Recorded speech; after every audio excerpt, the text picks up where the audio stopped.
إن الحمد لله نحمده ونستعينه ونؤمن به ونتوكل عليه نعوذ بالله من شرور أنفسنا ومن سيئات أعمالنا من يهده الله فلا مضل له ومن يضلل فلا هادي له وأشهد أن لا إله إلا الله وحده لا شريك له وأشهد أن محمدا عبده ورسوله ورسله بالهدى ودين الحق ليظهره على الدين كله ولو كره المشركون اللهم صل على محمد وعلى آل محمد كما صليت على إبراهيم وعلى آل إبراهيم إنك حميد مجيد وبارك على محمد وعلى آل محمد كما باركت على إبراهيم وعلى آل إبراهيم إنك حميد مجيد أما بعد فإن خير الحديث كتاب الله فأحسن الهدي هدي محمد صلى الله عليه وسلم وشر الأمور محدثاتها وكل محدثة بدعة وكل بدعة ضلالة وكل ضلالة في النار يا أيها الذين آمنوا اتقوا الله حق تقاته ولا تموتن إلا وأنتم مسلمون أعوذ بالله من الشيطان الرجيم بسم الله الرحمن الرحيم وإذ يعدكم الله إحدى الطائفتين أنها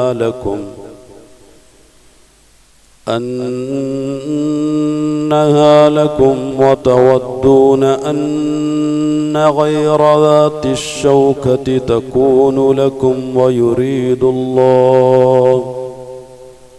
ويريد الله أن يحق الحق بكلماته ويقطع دابر الكافرين. ഏറെ പ്രിയങ്കരായ സഹോദരങ്ങളെ സഹോദരിമാരെ, അല്ലാഹുവിൻ്റെ കൽപ്പന നിർദ്ദേശങ്ങളെ ജീവിതത്തിലകിലം പാലിച്ച് ജീവിക്കണമെന്ന്,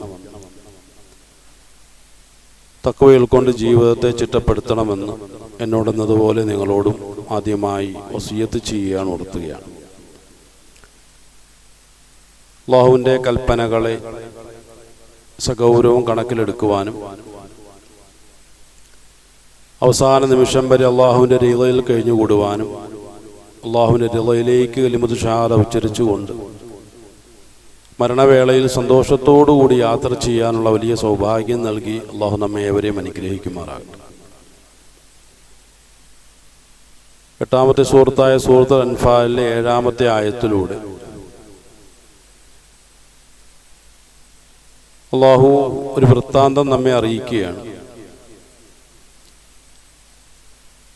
أعوذ بالله من الشيطان الرجيم وإذ يعدكم الله إحدى الطائفتين. രണ്ടാലൊരു സംഘത്തെ നിങ്ങൾക്ക് കീഴ്പ്പെടുത്തി തരാം എന്ന് അല്ലാഹു സുബ്ഹാനഹു തആല നിങ്ങളോട് വഅദ ചെയ്ത സന്ദർഭം, വാഗ്ദാനം ചെയ്ത സന്ദർഭം. അന്നഹാ ലക്കും, എന്നാൽ നിശ്ചയമായും നിങ്ങൾ വതവദ്ദൂന അന്ന ഗൈറ ദാത്തി ശൗകത്തി തകൂനു ലക്കും, നിങ്ങളെ സംബന്ധിച്ചിടത്തോളം നിങ്ങൾ അങ്ങേയറ്റം ആഗ്രഹിച്ചിരുന്നത് വലിയ സംവിധാനങ്ങളൊന്നുമില്ലാതെ, ആയുധങ്ങളില്ലാതെ, വലിയ ആൾക്കൂട്ടമൊന്നുമില്ലാത്ത ആ ഒരു ചെറിയ സംഘം നിങ്ങൾക്ക് കീഴ്പ്പെടണം എന്നതായിരുന്നു നിങ്ങളുടെ വലിയ ആഗ്രഹം. യുരീദുല്ലാഹു, എന്നാൽ അള്ളാഹുവിൻ്റെ അവിടുത്തെ തീരുമാനം, ഉദ്ദേശം എന്നുള്ളത് അൻയുഹിഖൽ ഹഖ്ഖ ബികലിമാതി, അവൻ്റെ കലിമാത്തിനെ, കലിമത്തു ഷഹാദയെ ഏറ്റവും സത്യമായി അവിടെ സ്ഥാപിക്കുക, പുലർത്തുക എന്നുള്ളതായിരുന്നു. വയഖ്തഅ ദാബിറൽ കാഫിരീൻ, അതുപോലെ തന്നെ സത്യനിഷേധികളുടെ, കാഫിരീങ്ങളുടെ മുരട് മുറിച്ചു കളയുക എന്നുള്ളതായിരുന്നു അള്ളാഹുവിൻ്റെ താല്പര്യം. സൂറത്തുൽ അൻഫാലുമായി ബന്ധപ്പെട്ട ചർച്ച എന്ന് പറയുമ്പോൾ ഖുർആനുമായി ബന്ധപ്പെടുന്ന ഏതൊരാൾക്കും മനസ്സിലാവും, സൂറത്തുൽ അൻഫാലിലെ അധിക പരാമർശങ്ങളും ഇസ്ലാമിക ചരിത്രത്തിലെ വളരെ പ്രധാനപ്പെട്ട ഒരു സമരവുമായി ബന്ധപ്പെട്ട, യുദ്ധവുമായി ബന്ധപ്പെട്ട ഒരു പശ്ചാത്തലമാണ് എന്നുള്ള കാര്യം. പൊതുവിൽ മുസ്ലിം സമുദായം ബദർ യുദ്ധത്തിന്റെ ചരിത്രം വളരെ വിശദമായ രൂപത്തിൽ പരാമർശിക്കുമെങ്കിലും അതിൽ ആവേശം കൊള്ളുമെങ്കിലും ഇത്തരം ചരിത്രങ്ങളെ ഖുർആൻ പരാമർശിക്കുന്ന ഒരു രീതിശാസ്ത്രമുണ്ട്. കേവലം ഒരു ആസ്വാദനങ്ങൾക്കും അപ്പുറം ഖുർആനികമായ ഒരു ശൈലിയിലേക്ക് കാര്യങ്ങളെ മനസ്സിലാക്കുന്ന വിഷയത്തിൽ പലപ്പോഴും മുസ്ലിം സമുദായം പിന്നോക്കാവസ്ഥയിലാണ് എന്നാണ് മനസ്സിലാക്കാൻ കഴിയുന്നത്. ചരിത്രങ്ങളെന്ന് പറയുമ്പോൾ അതിൽ സാഹിത്യത്തിൻ്റെ മേമ്പടി ഉണ്ടാവും. അതിൻ്റെ അവതരണ രീതി, ശൈലി, അതിൻ്റെ ഈണം, അങ്ങനെ കുറേയധികം കാര്യങ്ങളുണ്ടാവും. വാക്ചാതുര്യം, പ്രയോഗിക്കുന്ന വാക്കുകളുടെ കടുപ്പങ്ങൾ, നല്ല സാഹിത്യബോധമുള്ള, സാഹിത്യം നന്നായി അവതരിപ്പിക്കാൻ കഴിയുന്ന ഒരു വ്യക്തിയെ സംബന്ധിച്ചിടത്തോളം കേൾവിക്കാരിൽ വല്ലാത്ത ആവേശമുണ്ടാകും. എന്നാൽ ഖുർആൻ അതിന് വലിയ പ്രാധാന്യം കൽപ്പിക്കുന്നില്ല എന്നാണ് മനസ്സിലാക്കാൻ കഴിയുന്നത്. കേവലം ചരിത്ര പാരായണങ്ങൾക്കും അപ്പുറം ആളുകൾക്ക് ആവേശം ഉണ്ടാവും. ഈ ആവേശമുണ്ടാക്കുന്നത് മനുഷ്യന്റെ ചിന്താമണ്ഡലങ്ങളല്ല, മറിച്ച് വൈകാരിക മേഖലയാണ്. ഇസ്ലാമിനെ സംബന്ധിച്ചിടത്തോളം വൈകാരികതകൾക്ക് വലിയ പ്രാധാന്യം കൊടുക്കുന്നില്ല. ഇപ്പൊ ഖുർആൻ പലപ്പോഴും അതിൻ്റെ വിശ്വാസികളെ തട്ടി ഉണർത്താറുണ്ട്. നിങ്ങൾ ചിന്തിക്കുന്നില്ലേ എന്ന് ചോദിച്ചിട്ടാണ്, അല്ലെങ്കിൽ നിരീക്ഷിക്കുന്നില്ലേ എന്ന് ചോദിച്ചിട്ടാണ്, നോക്കുന്നില്ലേ എന്ന് ചോദിച്ചിട്ടാണ്, പഠിക്കുന്നില്ലേ എന്ന് ചോദിച്ചിട്ടാണ്, നിങ്ങളുടെ അഖ്ലുകളുടെ ഭാവനാശേഷി ഉപയോഗപ്പെടുത്തുന്നില്ലേ എന്ന് ചോദിച്ചിട്ടാണ്. പലപ്പോഴും നിങ്ങൾ എന്തുകൊണ്ട് വൈകാരികമാകുന്നില്ല എന്ന് ഖുർആൻ ഒരിക്കലും ചോദിക്കുന്നില്ല.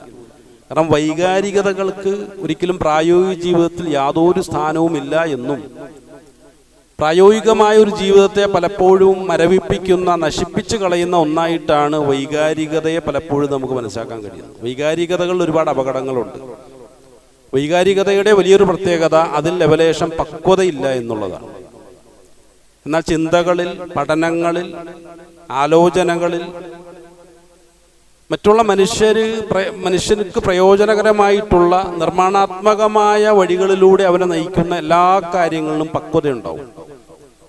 അതുകൊണ്ട് പലപ്പോഴും വൈകാരികമായ രൂപത്തിൽ ചരിത്രങ്ങളെ അവതരിപ്പിക്കുന്നതിനുമപ്പുറം പലപ്പോഴും നമ്മുടെയൊക്കെ ഒരു ശൈലിയിൽ പറഞ്ഞാൽ അത്രയൊന്നും രസകരമല്ലാത്ത രൂപത്തിലായിരിക്കും വിശുദ്ധ ഖുർആൻ ഓരോ ചരിത്രങ്ങളെയും അവതരിപ്പിക്കുന്നത്. അതൊരു വിഷയത്തിൽ മാത്രമാണ് അതിനൊരു വ്യത്യാസം അള്ളാഹു കാണിച്ചിട്ടുള്ളത്. പലപ്പോഴും നമ്മൾ പറഞ്ഞിട്ടുള്ളത് പോലെ തന്നെ സൂറത്ത് യൂസുഫിന്റെ വിഷയത്തിൽ.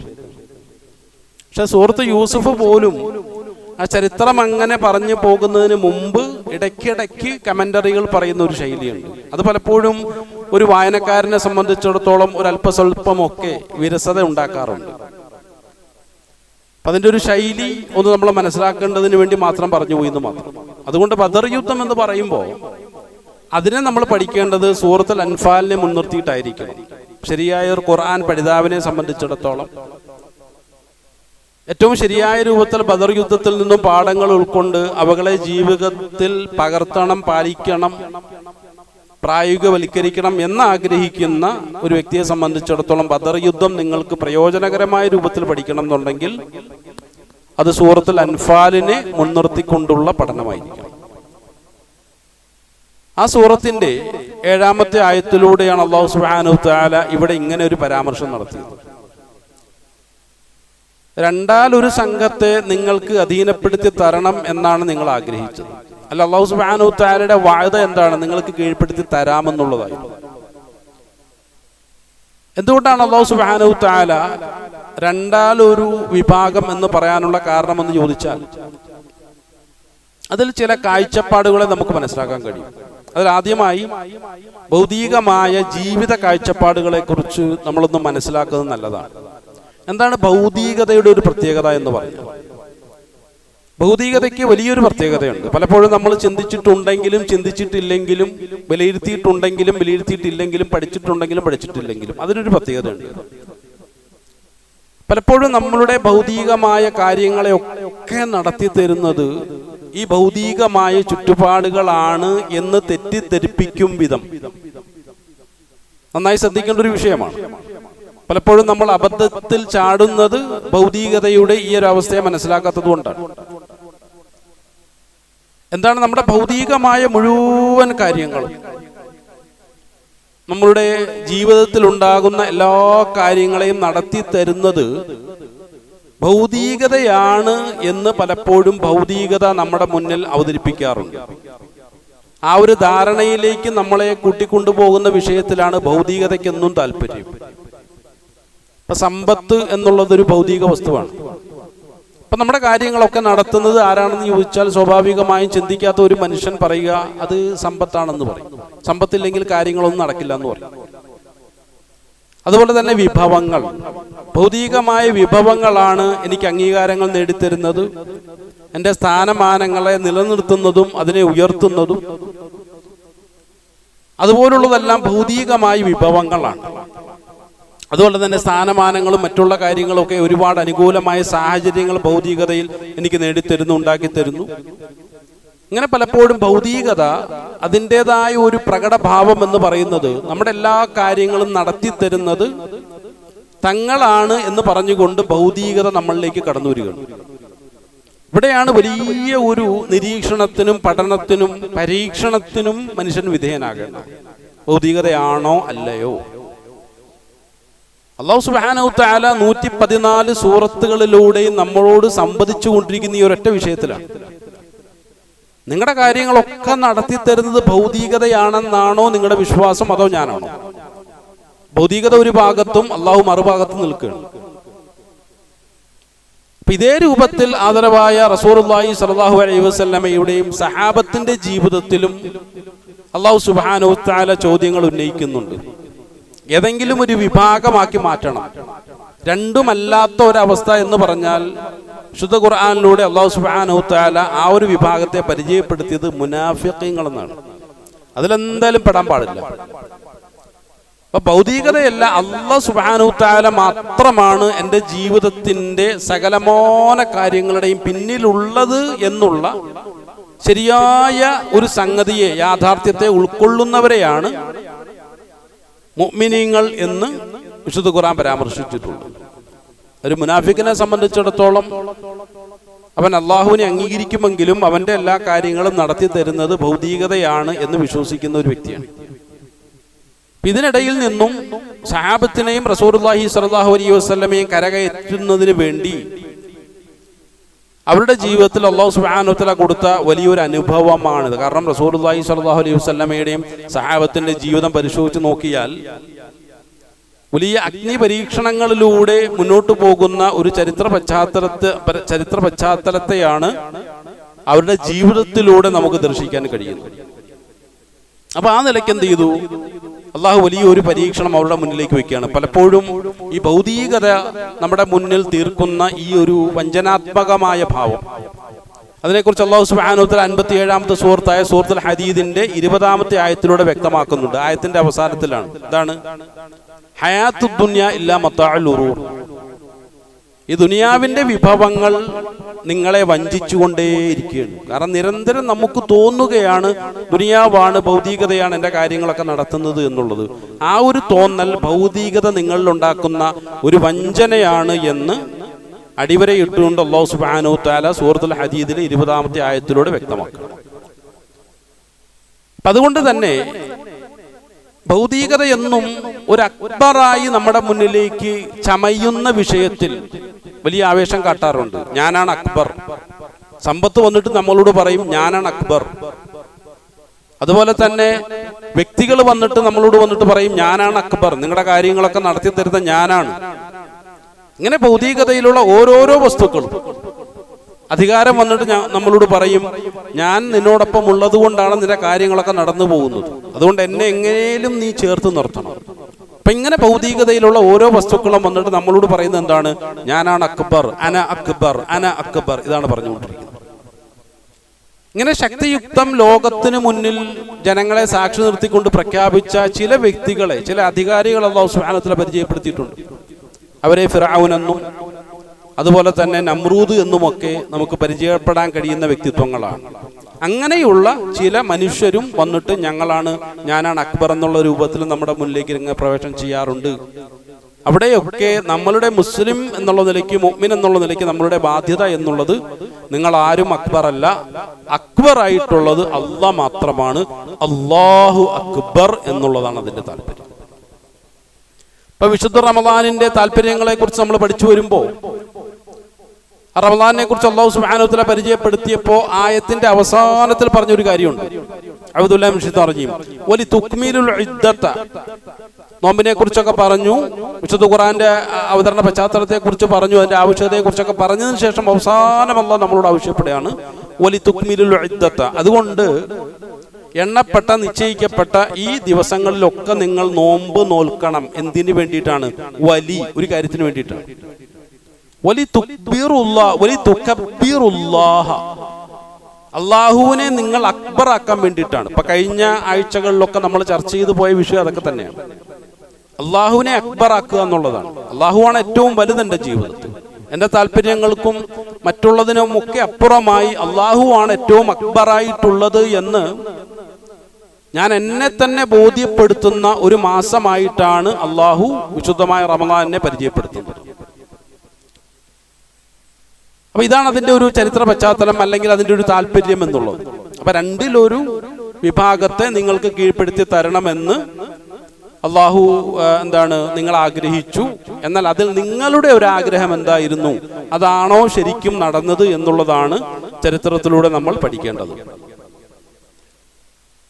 ഇപ്പൊ ഇവിടെ പ്രധാനമായിട്ടും നമ്മൾ മനസ്സിലാക്കേണ്ട ഒരു വിഷയം, ആദ്യമായി അവരെ സംബന്ധിച്ചിടത്തോളം മദീനയിൽ കേൾക്കുന്ന ഒരു വാർത്ത, മക്കക്കാർ സിറിയയിലേക്ക് ഒരു കച്ചവട യാത്ര നടത്തുന്നുണ്ട്. ഈ യാത്ര എന്നുള്ളത് സാധാരണ ഒരു കച്ചവട യാത്രയാണ്. പക്ഷെ അതിന്റെ പിന്നിൽ അവർക്കൊരു ഗൂഢ താല്പര്യങ്ങൾ കൂടിയുണ്ട്.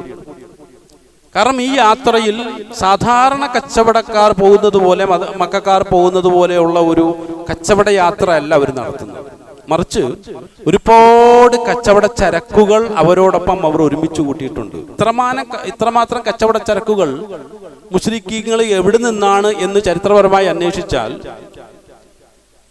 മക്കയിൽ നിന്നും ഹിജറ ചെയ്ത് മദീനയിലേക്ക് റസൂലുള്ളാഹി സ്വല്ലല്ലാഹു അലൈഹി വസല്ലമയുടെ റിസാലത്തിന്റെ പിന്നാലെ സഞ്ചരിച്ച മുഹാജിരീങ്ങളായിട്ടുള്ള ഒരൊറ്റ സഹാബിയെ പോലും മക്കക്കാർ മക്കയിൽ നിന്നുകൊണ്ട് സമ്പാദിച്ച അവരുടെ സമ്പാദ്യങ്ങൾ കൂടെ കൂട്ടാൻ അനുവദിച്ചില്ല. ഇവിടെ ഒന്നാമത്തെ ഒരു പരീക്ഷണം നടക്കുകയാണ്. നിങ്ങളുടെ സമ്പത്താണോ അക്ബർ, അല്ലാഹയാണോ അക്ബർ? സമ്പത്താണ് അക്ബർ എന്നുണ്ടെങ്കിൽ മക്കയിൽ തന്നെ നിൽക്കേണ്ടി വരും. കാരണം അള്ളാഹുവിനേക്കാളും വലുത് സമ്പത്താണല്ലോ എൻ്റെ കാര്യങ്ങളൊക്കെ നടത്തി തരുന്നത്. അങ്ങനെയെങ്കിൽ ഹിജറ ഉപേക്ഷിച്ച് മക്കയിൽ നിൽക്കേണ്ടി വരും. സഹാബത്ത് ആദ്യമായി ജീവിതം കൊണ്ട് പ്രഖ്യാപിച്ചു, അല്ലാഹ് തന്നെയാണ് അക്ബർ. ഞങ്ങളുടെ ഈ സമ്പത്തൊന്നും ഇല്ലെങ്കിലും ഈ സമ്പത്തെല്ലാം ഞങ്ങൾക്ക് നൽകിയ അക്ബറിനെ തേടിയിട്ടാണല്ലോ ഞങ്ങൾ സഞ്ചരിക്കുന്നത്. ആ അക്ബർ ഞങ്ങളോടൊപ്പം ഉണ്ടെങ്കിൽ ഈ സമ്പത്തൊന്നും ഞങ്ങൾക്ക് യാതൊരു പ്രശ്നമേ അല്ല എന്നുള്ള നിലയ്ക്ക് മക്കയിലേക്ക് ഹിജറ ചെയ്ത മുഹാജിരിങ്ങളുടെ ഏറ്റവും വലിയൊരു പ്രത്യേകത, ജീവിതത്തിൽ അല്ലാഹ് തന്നെയാണ് അക്ബർ എന്ന് സമ്പത്തിന്റെ മുന്നിലും ജീവിത വിഭവങ്ങൾക്ക് മുന്നിലും അസന്നിഗ്ധമായി ശക്തിയുക്തം പ്രഖ്യാപിച്ച ഒരു വിഭാഗം എന്നുള്ള നിലയ്ക്കാണ് മുഹാജിരീങ്ങളെ ചരിത്രപരമായി നമുക്കിവിടെ പരിചയപ്പെടാൻ കഴിയുന്നത്. അങ്ങനെയുള്ള അള്ളാഹുവിനെ മാത്രം അക്ബറാക്കിയ മുഹാജിരീങ്ങൾ അവശേഷിപ്പിച്ച ആ ഒരു സമ്പാദ്യം കൂടി അവർ ഒരുമിച്ച് കൂട്ടിയിട്ടുണ്ട്. സിറിയയിലേക്ക് കച്ചവട യാത്രയിൽ ഈ മുസ്ലിമീങ്ങളുടെ സമ്പത്ത് കൂടി അപഹരിച്ചെടുത്തിട്ട് അഭീതമായ രൂപത്തിൽ സമ്പാദിച്ചിട്ട് അതെല്ലാം കൂടി ഒരുമിച്ച് കൂട്ടിയിട്ടാണ് ഈ ഒരു യാത്ര. എന്തിനാണ് ഇത്ര വലിയൊരു കച്ചവട യാത്ര നടത്തുന്നത്? ഈ യാത്രയിൽ നമുക്ക് കിട്ടുന്ന ലാഭങ്ങളിൽ നിന്നും നല്ലൊരു ശതമാനവും മദീനയിലേക്ക് ഹിജറ പോയ മുസ്ലിമീങ്ങളെ അടക്കം, അല്ലെങ്കിൽ ഹിജറ പോയ റസൂലുള്ളാഹി സ്വല്ലല്ലാഹു അലൈഹി വസല്ലം അടക്കമുള്ള വ്യക്തിത്വങ്ങൾക്ക് സ്ഥാനം കൊടുത്ത മദീനയിലെ ഔസ് ഖസർജ് ഗോത്രങ്ങളടക്കമുള്ള മുഴുവൻ ആളുകളെയും ആക്രമിച്ച് കീഴടക്കണം. ഇതായിരുന്നു അവരുടെ താല്പര്യം. ഇപ്പൊ ചില ചാരന്മാരിലൂടെ ഈ ഒരു വാർത്ത റസൂലുള്ളാഹി സ്വല്ലല്ലാഹു അലൈഹി വസല്ലം അറിയുകയും അങ്ങനെയാണ് ചരിത്രത്തിൽ ഗസ്വത്തു ദുൽ ഉശൈറ എന്ന പേരിൽ ചെറിയൊരു യുദ്ധത്തെ നമുക്ക് മനസ്സിലാക്കാൻ കഴിയുന്നത്. അവിടെ യുദ്ധമൊന്നും സംഭവിച്ചിട്ടില്ല. അപ്പൊ ഗസ്വയ്ക്ക് വേണ്ടി എന്ത് ചെയ്തു? റസൂലുള്ളാഹി സ്വല്ലല്ലാഹു അലൈഹി വസല്ലം സഹാബത്തിനെ ഒരുമിച്ച് കൂട്ടി സിറിയയിലേക്ക് പോകുന്ന ആ ഒരു കച്ചവട സംഘത്തെ നമുക്ക് ദുൽ ഉശൈറയിൽ വെച്ച് പിടികൂടണം. അങ്ങനെ ശരിയായ പ്ലാനൊക്കെ ആയിട്ട് ഇവരെന്ത് ചെയ്തു, എത്ര ആളുകളുണ്ടെന്നൊന്നും അറിയില്ല, എന്നാലും എന്ത് ചെയ്തു, നല്ലൊരു വിഭാഗം ആളുകൾ 150ഓളം സഹാബത്തിനെ ഭടന്മാരെ ഒരുമിച്ച് കൂട്ടി റസൂലുള്ളാഹി സ്വല്ലല്ലാഹു അലൈഹി വസല്ലം സൈന്യമൊക്കെ രൂപീകരിച്ചു. ദുൽ ഉശൈറയിലേക്ക് യാത്ര ചെയ്തു.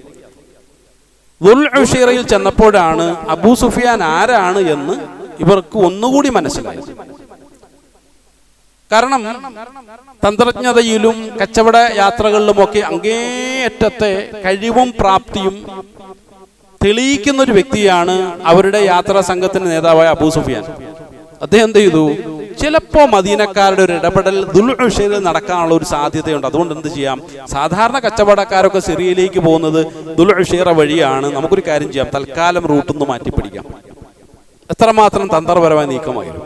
അങ്ങനെ റസൂലുള്ളാഹി സ്വല്ലല്ലാഹു അലൈഹി വസല്ലം സംഘവും 150 പേരടങ്ങുന്ന ആ ഒരു സംഘവും അവിടെ പോയിട്ട് വെറുതെ കാത്തിരിക്കുകയല്ലാതെ അവിടെ കടന്നുപോയി എന്നുള്ളൊരു വാർത്തയാണ് ഇവർക്ക് കേൾക്കാൻ സാധിച്ചത്.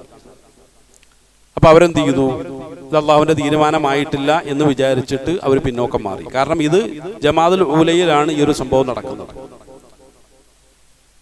അപ്പൊ മക്കക്കാരുടെ സിറിയൻ യാത്രയെക്കുറിച്ചും കച്ചവട യാത്രയുടെ രീതികളെക്കുറിച്ചും ഇവർ നിരീക്ഷിച്ചപ്പോ റസൂലുള്ളാഹി സ്വല്ലല്ലാഹു അലൈഹി വസല്ലമയ്ക്ക് മനസ്സിലായത് മാസങ്ങളോളം നീണ്ടു നിൽക്കുന്ന ഒരു കച്ചവട പരിപാടിയാണ് അവർ ആസൂത്രണം ചെയ്തിട്ടുള്ളത്.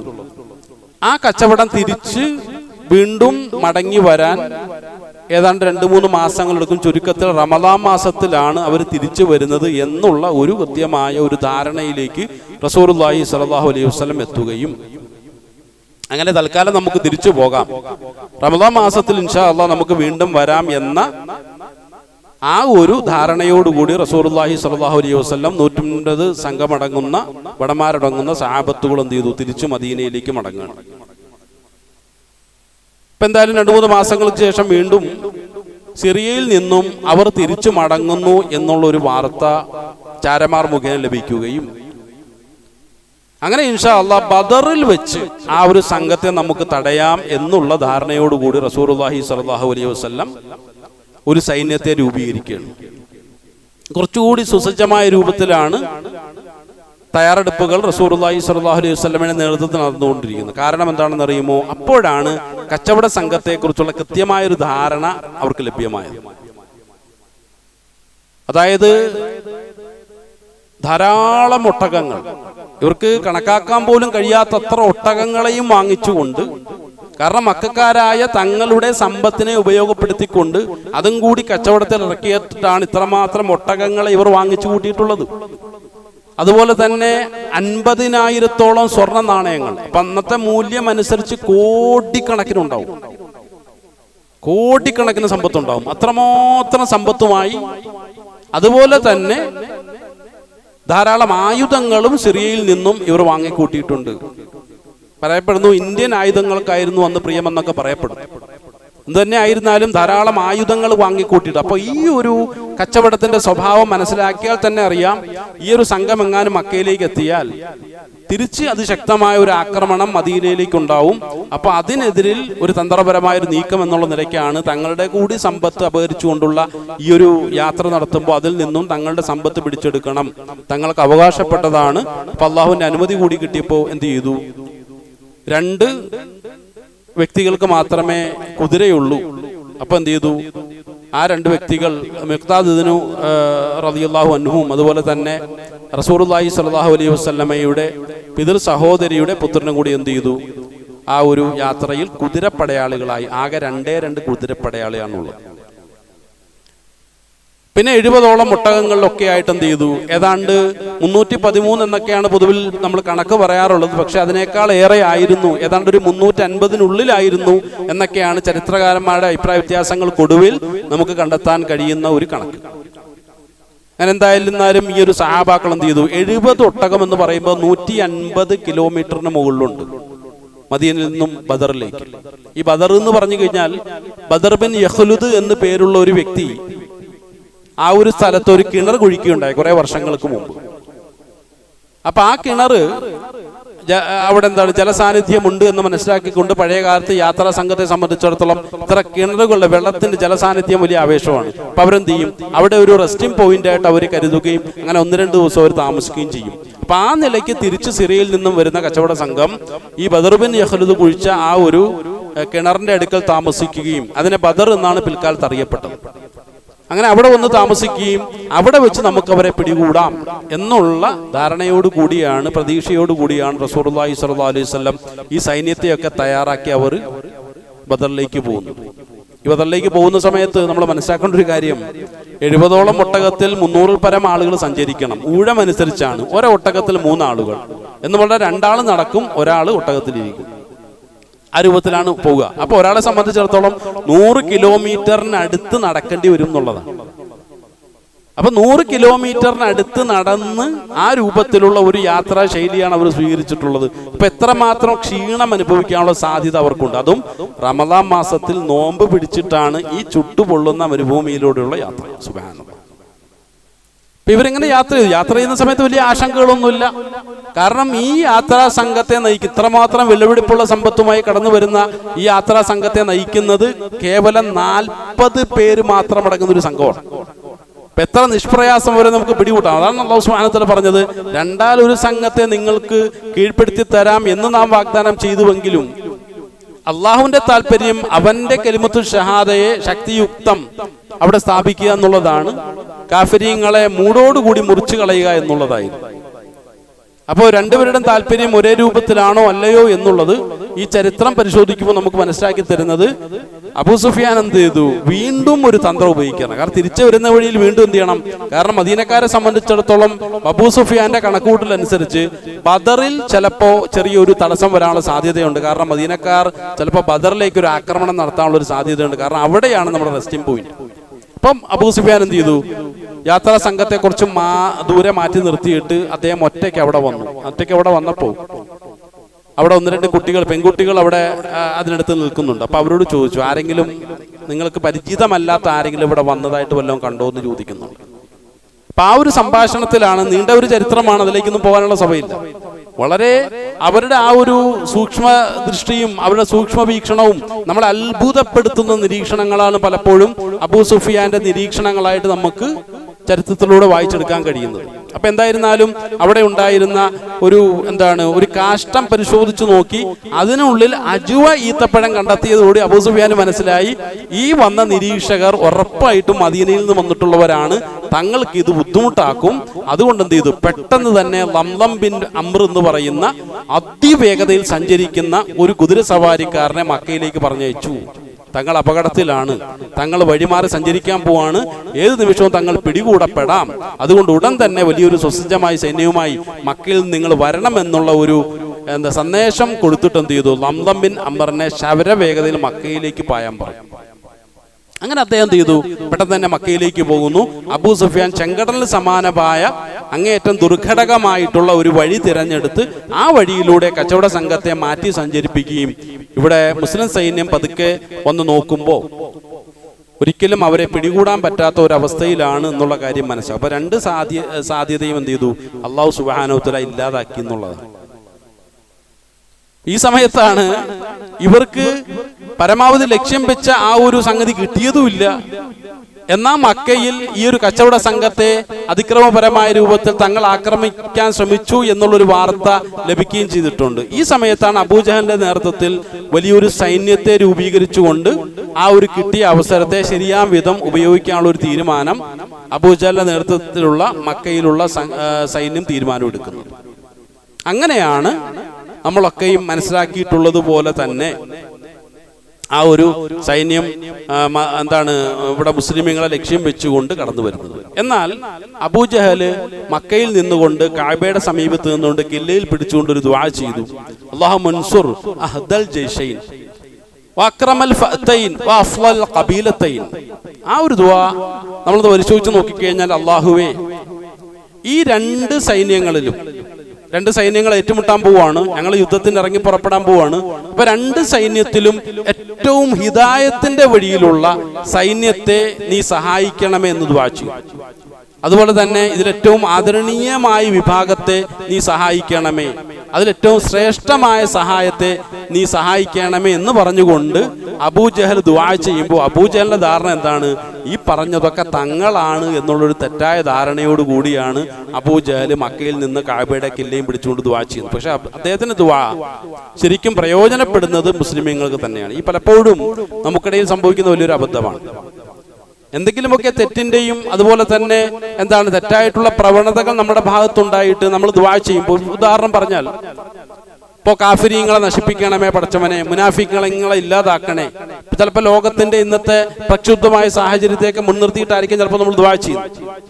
പക്ഷെ പലപ്പോഴും നമ്മൾ ദുആ ചെയ്യുമ്പോൾ നമ്മൾ പോലും സ്വയം അറിയാത്തമായ രൂപത്തിൽ ഒരു ആത്മവ്യഞ്ജനയിൽ അകപ്പെട്ടിട്ട് നമ്മൾ മനസ്സിലാക്കാതെ ചില ശത്രുക്കൾക്കെതിരെ ദുആ ചെയ്യുമ്പോൾ ആ ദുർഗുണം നമ്മളിലുണ്ടെങ്കിൽ നമ്മൾക്കെതിരായിട്ട് തന്നെ ഒരു ബൂമറാങ് പോലെ ആ ദുആ സംഭവിക്കാൻ സാധ്യതയുണ്ട് എന്നുള്ളതാണ് അബൂജഹലിന്റെ ഈ ഒരു ദുആ നമ്മളെ ബോധ്യപ്പെടുത്തുന്നത്. അത് ദുആ ചെയ്യുന്നപ്പോൾ നമ്മൾ പറയാറുണ്ടല്ലോ,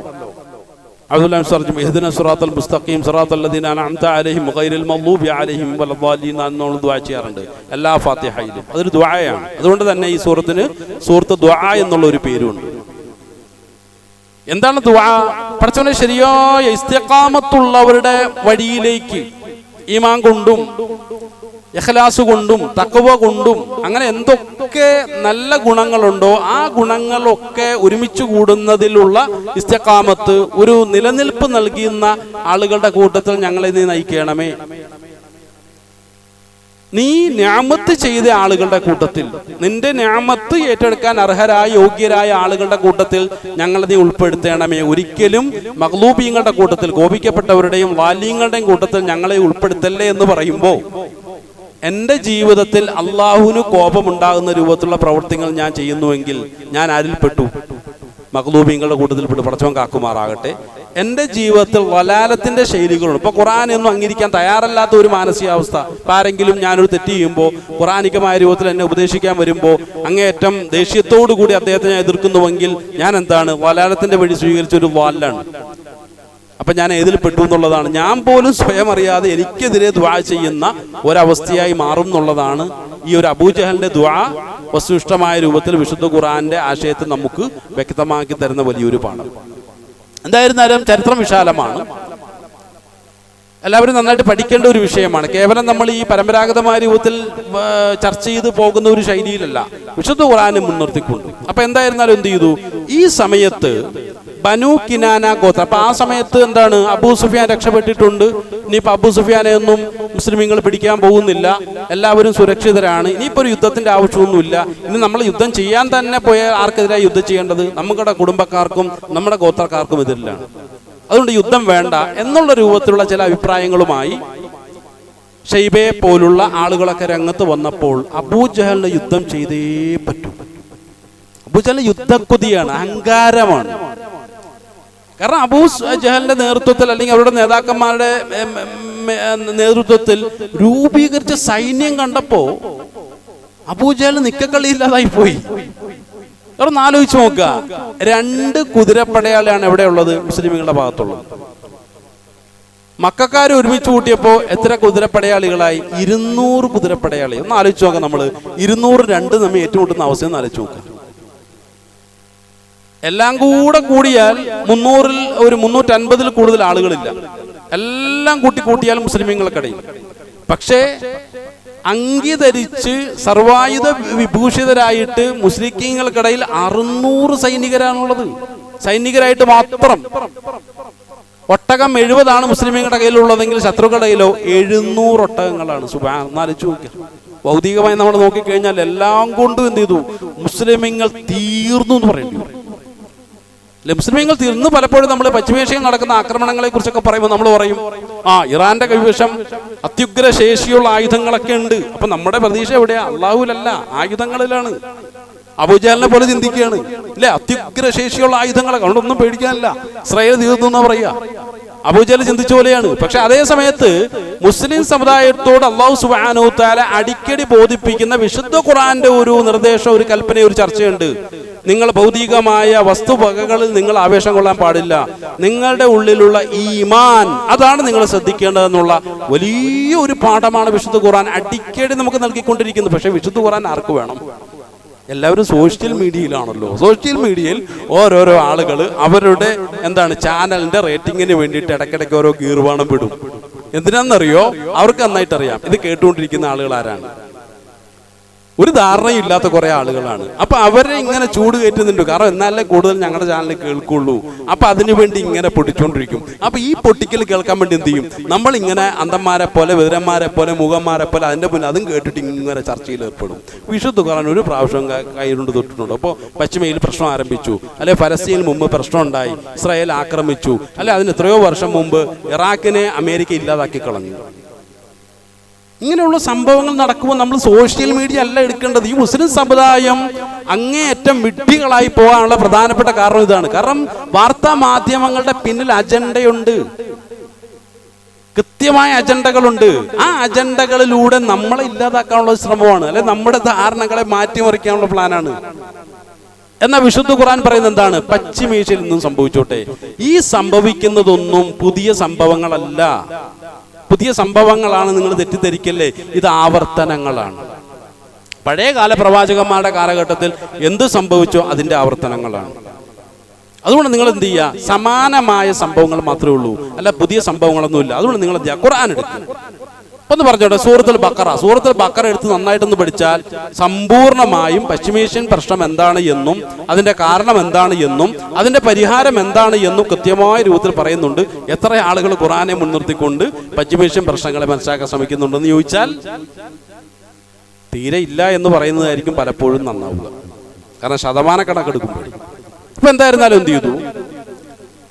ബനൂ കിനാനയുടെ ഒരു ഗോത്രൽ, അദ്ദേഹം സുറാഖ ബിൻ മാലിക് എന്ന് പറയുന്ന ഒരു വ്യക്തി പെട്ടെന്ന് രംഗപ്രവേശം ചെയ്യുകയാണ്. യുദ്ധം എങ്ങാനും ഇല്ലാതാവൂ, അബൂജഹൽ മാത്രമുണ്ട് യുദ്ധം ചെയ്യണമെന്ന് പറഞ്ഞിട്ട്. ബാക്കിയുള്ളവരൊക്കെ പതുക്കെ പിന്മാറുന്ന ഒരു അവസ്ഥയാണല്ലോ. ശരിയാണ്, അബൂ സുഫിയാൻ രക്ഷപ്പെട്ടു, അവർക്ക് ഭീഷണിയൊന്നുമില്ല, ഇനിയിപ്പോൾ യുദ്ധമായിട്ട് അങ്ങോട്ട് പോകേണ്ട കാര്യമില്ല എന്നൊക്കെ പറയുമ്പോൾ അതിലും ചില യുക്തിയുണ്ടെന്ന് പറഞ്ഞിട്ട് ചില ഗോത്രമൊക്കെ പിന്മാറിക്കളഞ്ഞു. ഞങ്ങളെന്നല്ല കേട്ടോ, ഞങ്ങൾ പോകാമെന്ന് പറഞ്ഞാൽ അവർ പിന്തിരിഞ്ഞു പോവുകയും ചെയ്യും. എല്ലാവരും ശക്തി ഇനിയും കൂടിയാണ്. ഈ സമയത്താണ് സുറാഖ ബിൻ മാലിക് എന്ന് പറയുന്ന ബനൂ കിനാനയുടെ നേതാവ് പെട്ടെന്ന് അങ്ങോട്ട് രംഗപ്രവേശം ചെയ്യണം. അദ്ദേഹം പറഞ്ഞു, നിങ്ങൾ യുദ്ധത്തിലും പിന്മാറാൻ പാടില്ല, നിങ്ങൾ യുദ്ധം ചെയ്യുക തന്നെ ചെയ്ത് നിങ്ങൾക്ക് കിട്ടിയൊരു അവസരമാണ് എന്ന് പറഞ്ഞ ചൂട് കയറ്റാൻ. ചില ആളുകൾ അങ്ങനെ ഉണ്ടാവുമല്ലോ, ഒരു പ്രശ്നം ഇങ്ങനെ പരിഹരിച്ചു പോകുമ്പോൾ അതിനിടയിൽ കയറിയിട്ട് എന്ത് ചെയ്യും? ഷൈത്വാനീയത്തിന്റെ ചില പ്രകടനങ്ങൾ പ്രകടിപ്പിക്കും. ശരിക്കും ബനൂ കിനാനയുടെ നേതാവായിട്ട് അവിടെ വന്ന് ഒരിക്കലും യഥാർത്ഥ സുറാഖ ബിൻ മാലിക് ആയിരുന്നില്ല. അദ്ദേഹത്തിന്റെ വേഷത്തിൽ രംഗപ്രവേശനം ചെയ്തത് ഇബ്ലീസ് ലഅനത്തുല്ലാഹി അലൈഹി ആയിരുന്നു. വിശുദ്ധ ഖുർആൻ സൂറത്തുൽ അൻഫാലിലെ 48-ാമത്തെ ആയത്തിലൂടെ വളരെ വ്യക്തമായ രൂപത്തിൽ അല്ലാഹു സുബ്ഹാനഹു വ തആല പറയുന്നു, അഊദു ബില്ലാഹി മിനശ് ശൈത്വാനിർ റജീം, വഇദ് സയ്യന ലഹുമുശ് ശൈത്വാനു അഅമാലഹും വഖാല ലാ ഗാലിബ ലക്കുമുൽ യൗമ മിനൻ നാസി വഇന്നി ജാറുൽ ലക്കും. അദ്ദേഹം അവരെ ആവേശം കൊള്ളിക്കുന്നതിനിടയിൽ തൊടിപ്പൊടിപ്പും തങ്ങളും വെച്ച് പറഞ്ഞ ഒരു കാര്യമാണ്, നിങ്ങളുടെ സൈന്യമൊന്ന് നോക്കി, എത്ര സുസജ്ജമായ സൈന്യമാണ്. അങ്ങനെ ശൈത്താൻ എന്ത് ചെയ്തു? അവരെ അലങ്കൃതമാക്കി കളഞ്ഞു. അവരുടെ യുദ്ധക്കൊതിയും അവരുടെ താല്പര്യത്തെയൊക്കെ എന്ത് ചെയ്തു? വലിയ ആവേശം ഉണ്ടാക്കുന്ന രൂപത്തിൽ അവരുടെ പ്രവർത്തനങ്ങളെ അലങ്കൃതമാക്കി അവർക്ക് തോന്നിപ്പിച്ചു. അവരോട് പറഞ്ഞു, ലാ ഗാലിബ ലക്കുമുൽ യൗം മിനൻ നാസ്, ജനങ്ങളിൽ നിന്നും നിങ്ങളെ അതിജയിക്കാൻ ഇന്ന് ഭൂമി ലോകത്ത് ഒരു വിഭാഗവുമില്ല. കണ്ടില്ലേ സൈന്യം, എന്തൊരു സുസജ്ജമായ സൈന്യമാണ്. വഇന്നി ജാറുൽ ലക്കും, ഞാനും ഞങ്ങളുടെ ഗോത്രം നിങ്ങളോടൊപ്പം ഉണ്ടാകും കേട്ടോ എന്ന് പറയുകയും ചെയ്തു. അപ്പം എന്ത് ചെയ്തു? ഇതും കൂടെ കേട്ടപ്പോൾ അബൂജഹലിന് വീണ്ടും ആവേശമായി. അങ്ങനെ എന്ത് ചെയ്തു? അവരങ്ങനെ ഇറങ്ങി പുറപ്പെടുകയാണ്. അല്ലാഹു സുബ്ഹാനഹു വ തആല സൂറത്തുൽ അൻഫാൽ 47-ാമത്തെ ആയത്തിൽ വീണ്ടും മുസ്ലിം സമുദായത്തെ ബോധിപ്പിക്കുകയാണ്. അഊദു ബില്ലാഹി മിനശ് ശൈത്വാനിർ റജീം, വലാ തകൂനു കല്ലദീന ഖറജൂ മിൻ ദിയാരിഹിം ബതറൻ വരിആ അന്നാസി വയസുദ്ദൂന അൻ സബീലില്ലാഹി വല്ലാഹു ബിമാ യഅമലൂന മുഹീത്. ഈ പുറപ്പെടുന്ന സൈന്യത്തെ നിങ്ങൾ കണ്ടോ?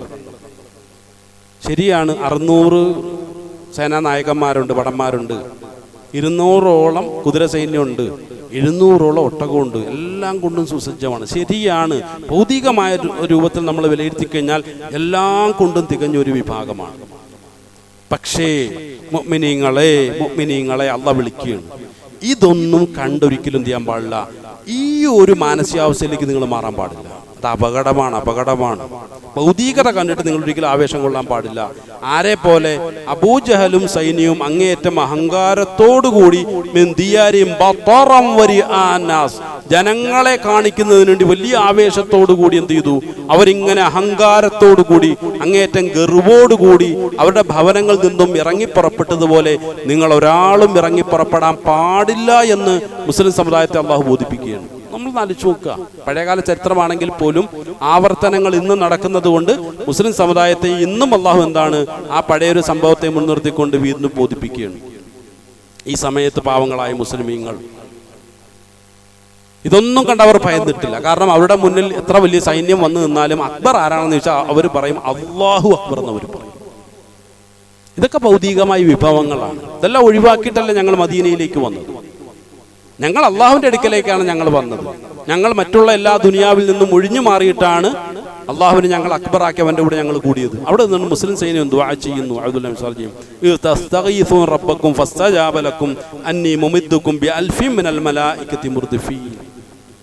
മുസ്ലിമീങ്ങൾ അവിടെ നിന്ന് ദുആ ചെയ്യാണ് അള്ളാഹുവേ. കാരണം വലിയൊരു സൈന്യം എരച്ചു നിൽക്കുകയാണ്.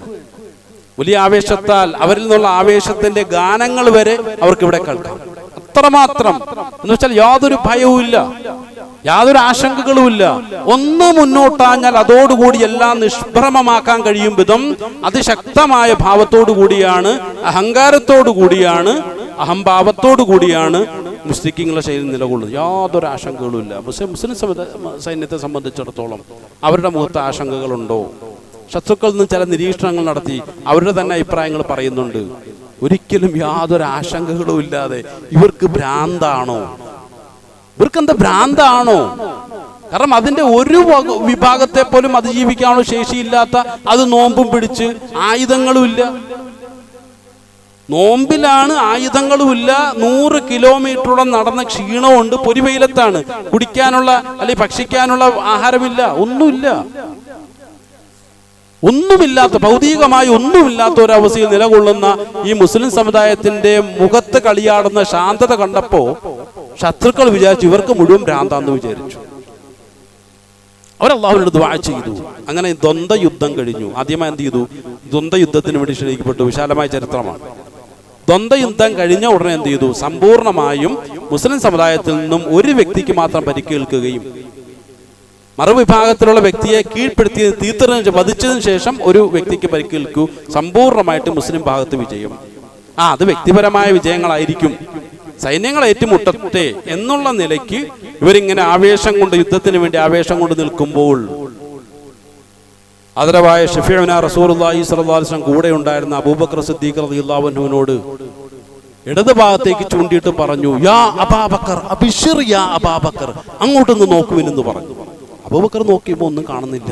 പക്ഷെ റസൂലുള്ളാഹി സ്വല്ലല്ലാഹു അലൈഹി വസല്ലം കാണുന്ന കാഴ്ച എന്താണ്? സുബൈർ ബിൻ അവ്വാം റളിയല്ലാഹു അൻഹുവിന്റെ രൂപത്തിൽ മഞ്ഞ തലപ്പാവണഞ്ഞ് കറുത്ത കുതിരയിൽ ആകാശലോകത്തുനിന്ന് മലായികത്തുകൾ ഇറങ്ങിക്കൊണ്ടേയിരിക്കുന്നു. ഉംറയ്ക്ക് പോയിട്ടുള്ള ആളുകൾക്കറിയാം, ആ മലായികത്തുകൾ ഇറങ്ങിയ ഭാഗത്തിന്റെ മണ്ണിന്റെ നിറം വേറെയാണ്, മണ്ണിന്റെ പ്രത്യേകത വേറെയാണ്. സുബ്ഹാനല്ലാഹ്. ഇന്നും വലിയൊരു ദൃഷ്ടാന്തമായിട്ട് അല്ലാഹു സുബ്ഹാനഹു വ തആല ആ ഒരു പ്രദേശത്തെ നിലനിർത്തിയിരിക്കുകയാണ്, പാഠങ്ങൾ ഉൾക്കൊള്ളാൻ വേണ്ടിയിട്ടാണ്. അങ്ങനെ മലായികത്തുകൾ വന്നിറങ്ങുന്നു. മുസ്ലിമീങ്ങളുടെ റസൂലുള്ളാഹി സ്വല്ലല്ലാഹു അലൈഹി വസല്ലമയുടെ ദുആയ്ക്ക് എന്താണ് കൃത്യമായ ഉത്തരം ലഭിക്കുകയാണ്. അതോടുകൂടി യുദ്ധം ആരംഭിക്കുന്നു. പിന്നെ എന്ത് സംഭവിച്ചു എന്നുള്ളതിനെ കുറിച്ച് വിശുദ്ധ ഖുർആൻ വളരെ വ്യക്തമായ രൂപത്തിൽ നമ്മളെ ബോധ്യപ്പെടുന്നു. കാര്യങ്ങളെ ഉൾക്കൊള്ളാനുള്ള നല്ല ബോധവും ചിന്തയും നൽകി അല്ലാഹു നമ്മെ ഏവരെയും അനുഗ്രഹിക്കുമാറാകട്ടെ.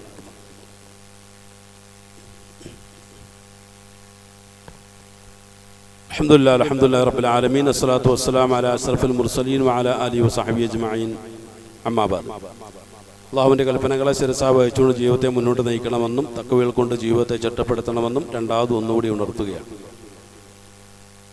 അഊദു ബില്ലാഹി മിനശ് ശൈത്വാനിർ റജീം. ബിസ്മില്ലാഹിർ റഹ്മാനിർ റഹീം. ഇസ്തസ്തഗീസൂന റബ്ബക്കും ഫസ്തജാബ ലക്കും അന്നീ മുമിദ്ദുക്കും ബിഅൽഫിൻ മിനൽ മലായികത്തി മുർദിഫീൻ. മുസ്ലിം സമുദായം അല്ലാഹു സുബ്ഹാനഹു വ തആലയോട് ദുആ ചെയ്യും, അല്ലാഹുവേ നീ മാത്രമേയുള്ളൂ. ഈ സകലമായ ഭൗതികമായ ശക്തികളെയും എതിർത്ത് തോൽപ്പിക്കാൻ നിന്റെ ശക്തി, നിന്റെ കഴിവൊന്നും മാത്രം പ്രയോഗിച്ചാൽ മാത്രമേ സാധ്യമാവുകയുള്ളൂ. റസൂലുള്ളാഹി സ്വല്ലല്ലാഹു അലൈഹി വസല്ലം ആ മാത്രയെ കണ്ട കാഴ്ചയെക്കുറിച്ച് നമ്മൾ മനസ്സിലാക്കുന്നു. ഇതേ സമയത്ത് ശത്രുവിൻ്റെ ഭാഗത്തു നിന്നും ഒരു വ്യക്തി ഇത് കണ്ട് വിളറി പിടിക്കുകയാണ്. കാരണം അദ്ദേഹവും ശത്രു സംഘത്തിൽ നിന്നും ഒരേ ഒരു വ്യക്തി മാത്രം ഈ ഒരു കാഴ്ച കാണുന്നുണ്ട്. ആരാണത്? സുറാഖ ബിൻ മാലിക്.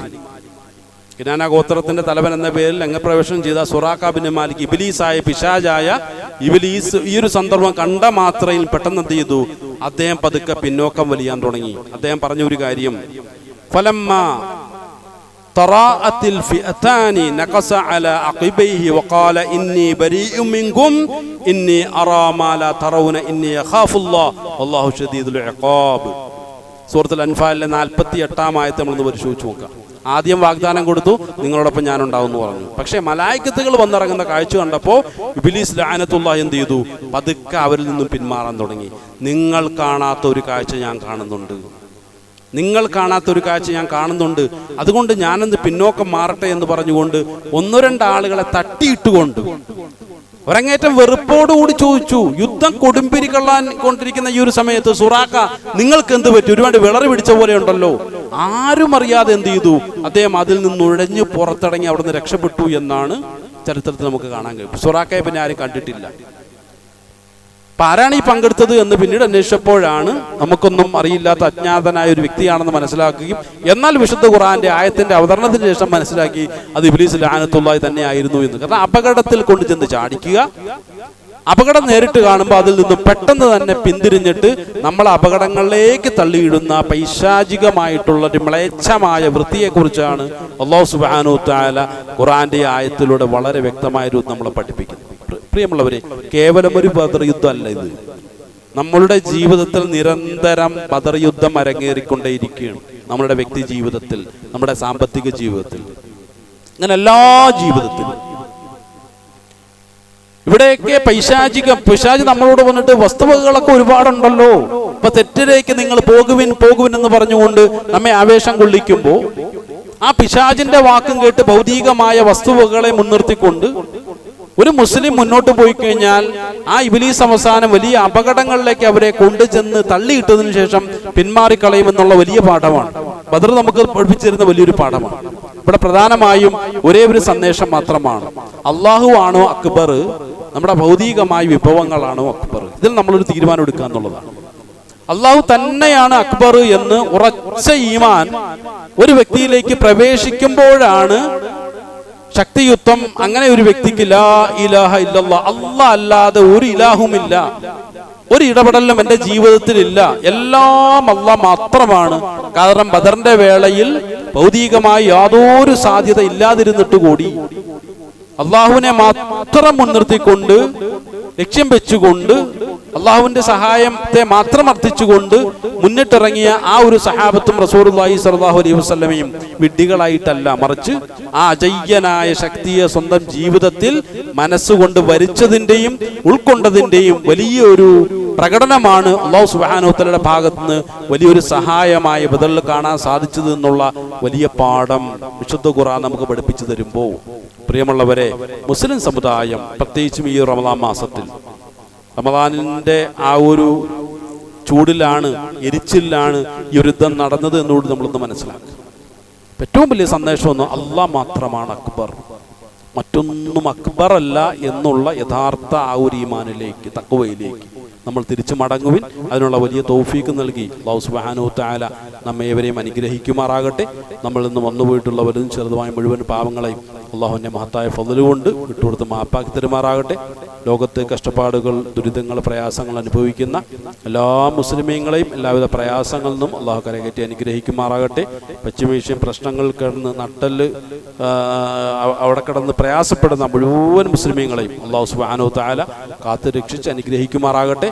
ശത്രുക്കളെ അള്ളാഹു നിന്ദ്യതയിൽ അകപ്പെടുത്തുമാറാകട്ടെ. അവരുടെ എല്ലാ കുതന്ത്രങ്ങളെയും അള്ളാഹുവിൻ്റെ വലിയ തന്ത്രങ്ങൾ കൊണ്ട് നശിപ്പിച്ച് കളയുമാറാകട്ടെ. പ്രത്യേകിച്ചും ഫലസ്തീൻ മുസ്ലിമീങ്ങൾക്ക് അള്ളാഹു വലിയ സമാശ്വാസം, സമാധാനം കൊടുത്ത് അനുഗ്രഹിക്കുമാറാകട്ടെ. ലോക മുസ്ലിമീങ്ങളെ അള്ളാഹു അനുഗ്രഹിക്കുമാറാകട്ടെ. ഖുർആന്റെ ഹദീസിന്റെ വഴിയിലൂടെ തിരിച്ചു വന്ന് ആ ശരിയായ അജയ്യമായ ശക്തി, അള്ളാഹുവിൻ്റെ ശക്തി ഉപയോഗപ്പെടുത്തിക്കൊണ്ട് ഏറ്റവും ശക്തമായ നിലപാടുകൾ സ്വീകരിക്കാനുള്ള തൗഫീക്കും താക്കത്തും കൊടുത്ത് മുസ്ലിം ലോകത്തെ അള്ളാഹു അനുഗ്രഹിക്കുമാറാകട്ടെ. നമ്മളിൽ നിന്ന് മരണപ്പെട്ടു പോയിട്ടുള്ള മുഴുവൻ ആളുകളുടെയും ഖബറുകളെ അള്ളാഹു വിശാലമാക്കുകയും മഗ്ഫിറത്തും മർഹമത്തും കൊടുത്ത് അവരേക്ക് അനുഗ്രഹിക്കുകയും ചെയ്യുമാറാകട്ടെ. എല്ലാവിധ മാരകമായ രോഗങ്ങളിൽ നിന്നും എല്ലാവിധ ബലാ മുസീബത്തുകളിൽ നിന്നും അള്ളാഹു നമ്മളെയും നമ്മുടെ കുടുംബത്തിലുള്ള നാട്ടിലുള്ള മുഴുവൻ ആളുകളും കാത്തുരക്ഷിച്ച് അനുഗ്രഹിക്കുമാറാകട്ടെ. മുസ്ലിം ലോകത്തെ അള്ളാഹു അനുഗ്രഹിക്കുമാറാകട്ടെ. അള്ളാഹു മഗ്ഫിർ ലിൽ മുഅ്മിനീന വൽ മുഅ്മിനാത്ത് വൽ മുസ്ലിമീന വൽ മുസ്ലിമാത്ത് അൽ അഹ്യാഇ മിൻഹും വൽ അംവാത്ത്. റബ്ബനാ ആതിനാ ഫിദ് ദുനിയ ഹസന വഫിൽ ആഖിറതി ഹസനത വഖിനാ അദാബൻ നാർ. ആമീൻ ബിറഹ്മതിക യാ അർഹമർ റഹീമീൻ. വൽഹംദുലില്ലാഹി റബ്ബിൽ ആലമീൻ.